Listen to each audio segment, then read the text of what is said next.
Dear students, welcome to GCU Learning Management System. Dear students, chapter 12 आज हमारा fourth lecture है और इस लेक्चर में हम डिस्कस करेंगे haloform reaction, acid catalysed nucleophilic addition reaction का मैकेनिज्म और फिर पॉलीमराइजेशन रिएक्शन देखेंगे। ये स्टूडेंट सबसे पहले देख लेते हैं हैलोफॉर्म रिएक्शन। हैलोफॉर्म रिएक्शन है, ये रिएक्शन एल्डिहाइड्स में से एसिटल्डिहाइड या मिथाइल कीटोन्स या वो सेकेंडरी अल्कोहल्स ये वाला रिएक्शन देती हैं जिनमें OH ग्रुप सेकंड कार्बन पे होता है, यानी 2 एल्कानोल्स।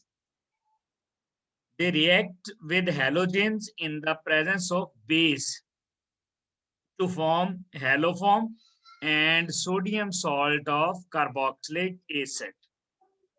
हैलोफॉर्म में भी क्लोरोफॉर्म, ब्रोमोफॉर्म, आइडोफॉर्म।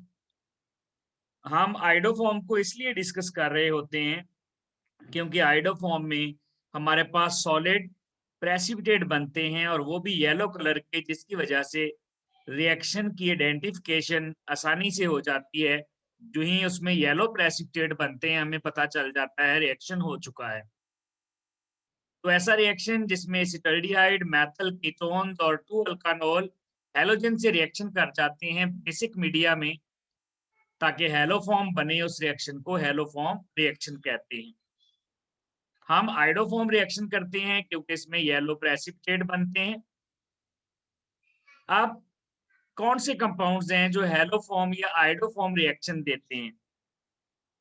एल्डिहाइड में से सिर्फ एसिटल्डिहाइड ये रिएक्शन देगा। कीटोन में से मेथल कीटोन ये रिएक्शन देंगे। अगर आपको याद हो, लास्ट लेक्चर में हमने पढ़ा था सोडियम बायसल्फाइड जो एडिशन रिएक्शन है वो भी मेथल कीटोन ही देते हैं। तो उसी रिएक्शन की तरह आइडोफॉर्म रिएक्शन, हैलोफॉर्म रिएक्शन भी मेथल कीटोन देंगे। प्राइमरी अल्कोहल में से सिर्फ एथानोल ये टेस्ट देती है और कोई प्राइमरी अल्कोहल ये टेस्ट नहीं देती। और सेकेंडरी अल्कोहल में से वो अल्कोहल देगी जिसका OH सेकंड कार्बन पे होगा। तो ये 4 क्लासेस हैं जो आइडोफॉर्म टेस्ट देती हैं। अगर हम इनके रिएक्शन भी देखें तो देखें, सबसे पहले हमारे पास मेथल कीटोन है। इधर अल्काइल ग्रुप है, यहाँ अल्काइल भी हो सकता है, अराइल भी हो सकता है। अगर हाइड्रोजन होगा तो ये एल्डिहाइड बन जाएगा। तो ये हमारे पास मेथल कीटोन है। अगर अल्काइल और अराइल होगा तो देखें इनमें ये मेथल ग्रुप मौजूद है कीटोन्स कार्बोनिल ग्रुप के साथ। यही वजह है ये आइडोफॉर्म टेस्ट दे देते हैं। याद रखिएगा, आइडोफॉर्म रिएक्शन होने के लिए एल्डिहाइड्स और कीटोन्स में ये वाला ग्रुप होना जरूरी है। इस ग्रुप को कहते हैं एसिटाइल ग्रुप, या IUPAC में अगर देखें तो एथानोआइल ग्रुप भी कहते हैं। कॉमनली इसको हम एसिटाइल कहते हैं और IUPAC में देखें तो ये एथानोआइल ग्रुप है। तो जिन एल्डिहाइड और कीटोन में एथानोआइल ग्रुप होगा वो आइडोफॉर्म टेस्ट दे देंगे। और एथानोआइल ग्रुप एल्डिहाइड्स में से सिर्फ एसिटल्डिहाइड में हो सकता है, ये एसिटाइल ग्रुप और किसी एल्डिहाइड में नहीं है। जैसा कि देखें ये एल्डिहाइड है हमारे पास, इसमें हम आयोडीन ऐड करेंगे इन दी प्रेजेंस ऑफ बेस। तो यहाँ पर ये 3 जो अल्फा हाइड्रोजन मौजूद हैं, यहाँ पर आयोडीन आकर सब्स्टिट्यूट हो जाएंगे और ये बन जाएगा आयोडोफॉर्म। इसके येलो प्रेसिपिटेट सेटल डाउन हो जाएंगे। अब ये जो बाकी पार्ट बचेगा ये बना देगा यहाँ पर एसिड का सॉल्ट प्लस सोडियम आयोडाइड और वाटर बनेगा। 3 प्रोडक्ट ऐसे हैं जो हर रिएक्शन में बनेंगे और वो प्रोडक्ट कौन से हैं? आयोडोफॉर्म बनेगा हर रिएक्शन में, सोडियम आयोडाइड बनेगा और वाटर भी बनेगा। डिफरेंस कहाँ पे आएगा? डिफरेंस ये जो कार्बोक्सिलिक एसिड का सॉल्ट है इसमें आएगा। जैसा कि देखें ये हमारे पास मेथल कीटोन है, या अगर H लगा देंगे R की जगह एल्डिहाइड है, तो इसकी जगह पर ये सारे आइडोफॉर्म लग जाएंगे, हाइड्रोजन लग जाएंगे तो ये बन गया हेलोफॉर्म। अगर ये हमारे पास आयोडीन होगा तो येलो प्रेसिपिटेट बन जाएंगे। बाकी ये जो पार्ट बचेगा CH3 के अलावा इसका सॉल्ट बनना है, RC डबल बॉन्ड O साथ ONA लग गया और सोडियम हेलाइड और वाटर बन गया। एसीटोन में देखिए एक जो हमारे पास CH3 ग्रुप है ये चेंज हो जाएगा आयोडोफॉर्म में, बाकी सोडियम आयोडाइड और वाटर तो बनेगा, प्लस ये जो बाकी पार्ट बच गया है इसके साथ ONA लग जाएगा ताकि सॉल्ट बन जाए। यानी CH3 ग्रुप ने आयोडोफॉर्म में बदलना है, जो बाकी पार्ट है उसके साथ ONA ऑक्सीजन और सोडियम लग जाते हैं और कार्बोक्सिलिक एसिड का साल्ट बन जाता है। अब ये वाला जो ग्रुप मैंने बताया एथानोआइल या एसिटाइल, ये एल्डिहाइड में से सिर्फ एसिटल्डिहाइड के पास है, इसका मतलब एल्डिहाइड में से सिर्फ एसिटल्डिहाइड टेस्ट देगा। कीटोन में से कोई भी कीटोन टेस्ट दे देगा बशर्ते कि एक तरफ मिथाइल ग्रुप लगा हुआ हो, यानी ये मेथल कीटोन होगा। तो ये है एल्डिहाइड्स और कीटोन्स। अगर अल्कोहल में देखें तो प्राइमरी अल्कोहल्स में एथानॉल और सेकेंडरी अल्कोहल में वो अल्कोहल टेस्ट देगी जिसका OH ग्रुप सेकंड कार्बन पे है। तो देखें ये हमारे पास कोई भी सेकेंडरी अल्कोहल है, सेकेंडरी अल्कोहल का देखें OH सेकंड कार्बन पे है। अगर सेकेंडरी अल्कोहल का OH सेकंड कार्बन पे होगा तो ये आइडोफॉर्म टेस्ट दे देगा। अब CI3 जो है ये तो चेंज हो जाएगा आइडोफॉर्म में, सोडियम आयोडाइड और वाटर तो हर रिएक्शन में बनेगा। बाकी ये जो पार्ट बच जाएगा R और C वाला, ये RC double bond ONA means इसका सॉल्ट बना देगा। सेकंड जो प्राइमरी अल्कोहल है, प्राइमरी अल्कोहल में से सिर्फ एथानॉल ये वाला टेस्ट देती है और CI3 ग्रुप किसमें चेंज हो जाता है आइडोफॉर्म में।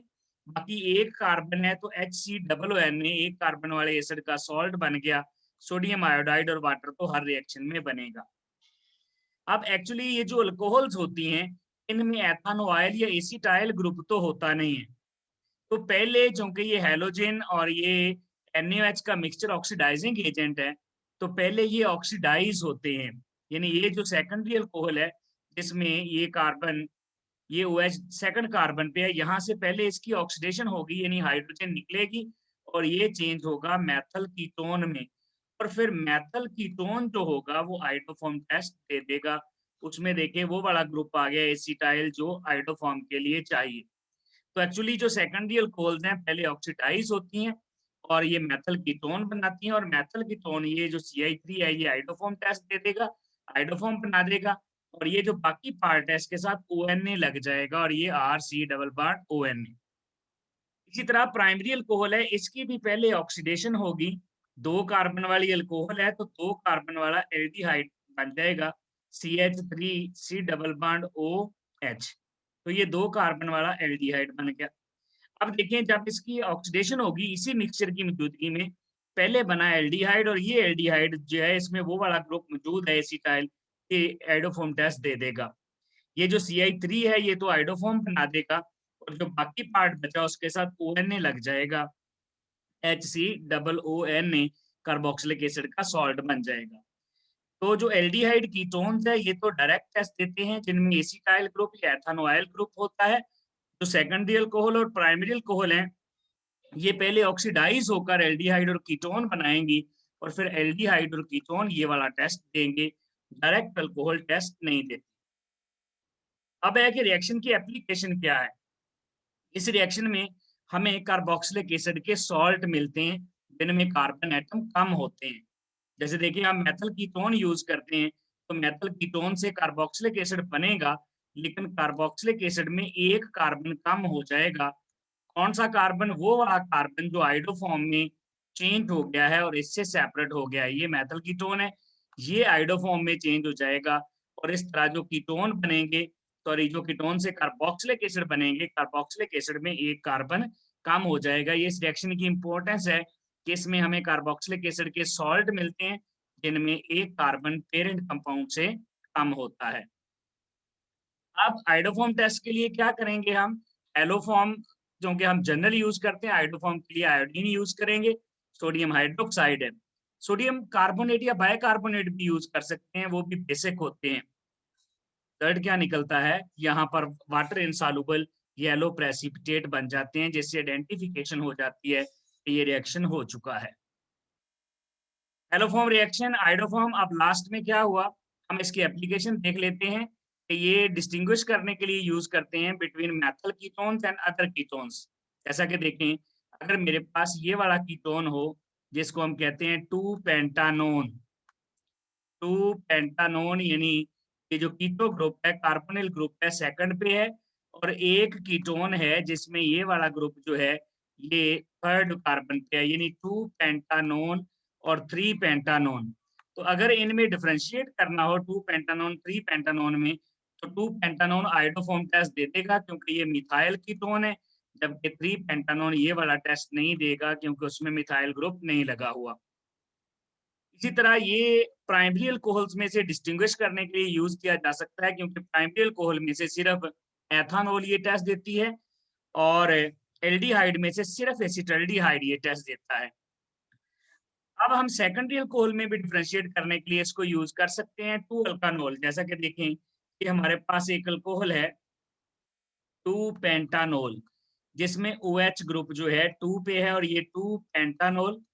अगर हम इसका पोजीशन आइसोमर बना लें 3-पेंटानोल, और दोनों में डिफरेंस करने के लिए आ जाए कि डिफरेंशिएट बिटवीन 2-पेंटानोल एंड 3-पेंटानोल। हालांकि दोनों सेकेंडरी अल्कोहल्स हैं, ये भी सेकेंडरी कार्बन से OH अटैच है और ये वाला भी, लेकिन 2-पेंटानोल ये आइडोफॉर्म टेस्ट दे देगी, 3-पेंटानोल ये टेस्ट नहीं देगी। 2-पेंटानोल क्यों दे देगी? क्योंकि जब 2-पेंटानोल की ऑक्सीडेशन होगी तो ये मिथाइल कीटोन में चेंज हो जाएगी, 2-पेंटानोल से हमारे पास 2-पेंटानोन बन जाएगा, जैसा कि ये वाला कीटोन बना हुआ है, और आइडोफॉर्म टेस्ट दे देगी। अगर हम 3-पेंटानोल देखें तो 3-पेंटानोल 3-पेंटानोन में चेंज होता है जो कि मिथाइल कीटोन नहीं है, और ये वो टेस्ट नहीं देगा। ये बहुत इंपॉर्टेंट रिएक्शन है, यहाँ से बहुत ज्यादा शॉर्ट क्वेश्चन आते हैं आइडेंटिफिकेशन के लिए बिटवीन एल्डिहाइड्स और कीटोन्स और प्राइमरी अल्कोहल्स और इस तरह secondary alcohols. Very important reaction. Next है acid catalysed addition reactions. Nucleophilic addition reaction है जिनमें एसिड कैटलिस्ट यूज होगा। अगर हम कार्बोनिल ग्रुप की बात करें तो ये जो कार्बोनिल ग्रुप है, कार्बोनिल ग्रुप कार्बन पर पार्शियल पॉजिटिव चार्ज है और ऑक्सीजन पर पार्शियल नेगेटिव चार्ज है। ये वीकली इलेक्ट्रोफिलिक है, जबकि जो ऑक्सीजन है ये वीकली न्यूक्लियोफिलिक है। हम चाहते हैं कार्बन का इलेक्ट्रोपॉजिटिव करैक्टर ज्यादा हो जाए, ये स्ट्रॉन्ग इलेक्ट्रोफाइल बन जाए, तो हम इसमें एसिड ऐड कर देते हैं। हमने सेकंड लेक्चर में पढ़ा था रिएक्टिविटी वाले लेक्चर में कि जब हम एसिड ऐड करते हैं तो इलेक्ट्रोफिलिक करैक्टर कार्बन का ज्यादा होता है, और जब बेस ऐड करते हैं तो न्यूक्लियोफिलिक करैक्टर ऑक्सीजन का ज्यादा होता है। तो ये जो हाइड्रोजन है, ये जो एसिड है, ये यहाँ पर चले जाएगा, ये ऑक्सीजन के साथ अटैच हो जाएगा, ऑक्सीजन का लोन पेयर इस पे अटैक कर देगा, ये आ गया इस पर पॉजिटिव चार्ज। अब इसमें रेजोनेंस होगी, ये जो पाई बॉन्ड है ये ऑक्सीजन पे शिफ्ट हो जाएगा और ऑक्सीजन जो है उसका पॉजिटिव चार्ज खत्म हो जाएगा और ये पॉजिटिव चार्ज आ जाएगा कार्बन पर। इसका मतलब है वीक इलेक्ट्रोफाइल से स्ट्रॉन्ग इलेक्ट्रोफाइल बन गया। ये दोनों रेजोनेंस कंट्रीब्यूटिंग स्ट्रक्चर्स हैं, ये और ये। तो देखें यहाँ पर कार्बन पर पॉजिटिव चार्ज है, it means carbon strong electrophile बन गया है। अब दूसरे स्टेप में क्या होगा, इस पर न्यूक्लियोफाइल अटैक कर देगा। अब ये जो न्यूक्लियोफाइल है ये वीक न्यूक्लियोफाइल है, इसके पास लोन पेयर है, ये अपना लोन पेयर इस कार्बन को दे देगा और पाई बॉन्ड ऑक्सीजन पर शिफ्ट हो जाएगा। आप इसका अटैक डायरेक्ट इस पर भी करवा सकते हैं, दोनों में से इस पर अटैक करवा दें या इस पर करवा दें, एक ही बात है। जब ये अपना लोन पेयर कार्बन को देगा तो जी पर पॉजिटिव चार्ज आ जाएगा। ये रेट डिटर्मिनिंग स्टेप है, मींस स्लो स्टेप है। अब थर्ड स्टेप में क्या होगा, जो पहले स्टेप में एसिड कैटलिस्ट यूज हुआ था, ये एसिड कैटलिस्ट रीजनरेट हो जाएगा। इस तरह से ये जो हाइड्रोजन Z के साथ अटैच है, जी के साथ हाइड्रोजन अटैच है और जी पर कौन सा चार्ज है, पॉजिटिव। जी अटैच है कार्बन के साथ, तो ये हाइड्रोजन अपने दोनों इलेक्ट्रॉन दे के जी का पॉजिटिव चार्ज खत्म कर देता है और खुद यहाँ से H+ की शक्ल में निकल जाता है। इस तरह सिस्टम से एसिड कैटलिस्ट निकल जाता है। तो पहले स्टेप में एसिड कैटलिस्ट ऐड होता है ताकि इलेक्ट्रोफिलिक करैक्टर कार्बन का बढ़ जाए। दूसरे स्टेप में वीक न्यूक्लियोफाइल अटैक कर देता है और थर्ड स्टेप में एसिड कैटालिस्ट रीजनरेट हो जाता है। बिल्कुल वैसे ही जैसे बेस कैटलाइज्ड रिएक्शन में पहले स्टेप में बेस कैटलिस्ट हम ऐड करते थे और उसके बाद दूसरे स्टेप में वो अटैक कर देता था न्यूक्लियोफाइल कार्बोनिल कार्बन पर, और फाइनली जो लास्ट में बेस कैटलिस्ट रीजनरेट हो जाता था और इस तरह हमारे पास प्रोडक्ट बन जाता था। यहाँ पर भी पहले एसिड कैटलिस्ट इलेक्ट्रोफिलिक करैक्टर ज्यादा होगा, फिर वीक न्यूक्लियोफाइल अटैक करेगा और लास्ट में एसिड कैटलिस्ट यहाँ से निकल जाएगा। नेक्स्ट है polymerisation reaction of aldehydes and ketones. ये एसिड कैटलाइज्ड एडिशन रिएक्शंस हैं।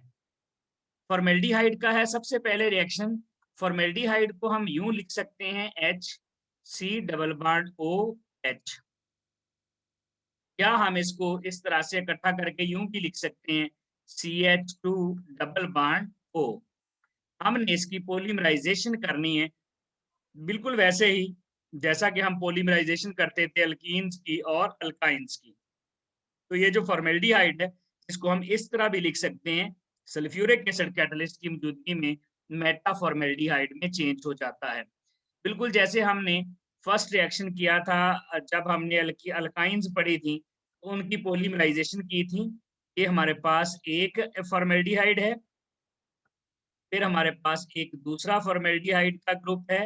ये 2 मॉलिक्यूल हो गए क्योंकि यहाँ पर 3 मॉलिक्यूल यूज होंगे रिएक्शन में, और इसी तरह हमारे पास हो जाएगा तीसरा मॉलिक्यूल। ये 3 मॉलिक्यूल हैं फॉर्मेल्डिहाइड के। ये सिर्फ आपको समझाने के लिए है कि रिएक्शन इस तरह से हम प्रोडक्ट जो है उसको अंडरस्टैंड कर सकते हैं। अदरवाइज तो यहाँ पर एसिड कैटलिस्ट जो है वो अच्छा इलेक्ट्रोफाइल जनरेट करवाता है तो फिर अटैक होता है।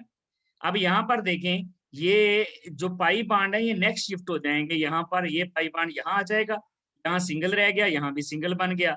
ये पाई बांड यहाँ आ जाएगा और ये वाला पाई बांड यहाँ आ जाएगा, जैसे हम एसिटाइलिन में बॉन्ड शिफ्ट करवाया करते थे। तो ये हमारे पास जो है यहाँ पर सिंगल बांड रह जाएगा, यहाँ पर भी सिंगल बांड रह जाएगा, और नए यहाँ पर सिंगल बांड बन जाएंगे कार्बन और यहाँ पर ऑक्सीजन के दरमियान। ये वाला नया बॉन्ड बन गया सिंगल, ये वाला नया बॉन्ड बन गया और ये वाला नया बॉन्ड बन गया। तो देखें CH2 फिर O फिर CH2 फिर O CH2O, तो ये वाला प्रोडक्ट बन जाएगा CH2O CH2O CH2O। इसी तरह जिस तरह ये फॉर्मेल्डिहाइड रिएक्शन करता है, बिल्कुल इसी तरह ही एसिटल्डिहाइड भी रिएक्शन करता है। एसिटल्डिहाइड में फर्क क्या होता है? एसिटल्डिहाइड में ये जो हमारे पास है ये कार्बन है, ये वाले कार्बन के साथ 2 की बजाय एक हाइड्रोजन एटम लगा होगा। तो यहाँ पर फिर दूसरा ग्रुप कौन सा होगा? अगर एसिटल्डिहाइड है तो उस कार्बन के साथ एक और मेथल ग्रुप लगा होगा CH3, यहाँ पर BCI3 और फिर यहाँ पर भी CI3। तो ये एसिटल्डिहाइड से पॉलीमराइजेशन प्रोडक्ट बन जाएगा ये वाला। तो दोनों में एक जैसा ही रिएक्शन होना है, सिर्फ फर्क क्या है कि यहाँ पर ये जो कार्बन है इनके साथ अगर मिथाइल ग्रुप भी लगा हो तो वो एसिटल्डिहाइड की पॉलीमराइजेशन हो जाएगी। अदरवाइज ये फॉर्मेल्डिहाइड की है। फॉर्मेल्डिहाइड की जब पॉलीमराइजेशन करते हैं तो ये बनता है मेटा फॉर्मेल्डिहाइड, और अगर हम एसिटल्डिहाइड की पॉलीमराइजेशन करेंगे तो ये बनेगा पैरा एल्डिहाइड। जैसा कि देखें ये हमारे पास एसिटल्डिहाइड है, तो यहाँ सिर्फ क्या हुआ है, फॉर्मेल्डिहाइड में जो पैरेल्डी है जो मेटा फॉर्मेल्डिहाइड बना था उसका एक H कम है और उसकी जगह पर मिथाइल ग्रुप लगे हुए हैं, तो ये बन जाएगा पैरा एल्डिहाइड। तो ये थे डियर स्टूडेंट्स हमारे आज के लेक्चर के रिएक्शंस, जिसमें हमने हैलोफॉर्म पढ़ा और जनरल मैकेनिज्म पढ़ा न्यूक्लियोफिलिक एडिशन रिएक्शन का एसिड कैटलाइज्ड, और फिर पॉलीमराइजेशन ऑफ फॉर्मेल्डिहाइड और एसिटल्डिहाइड डिस्कस की। Thank you very much.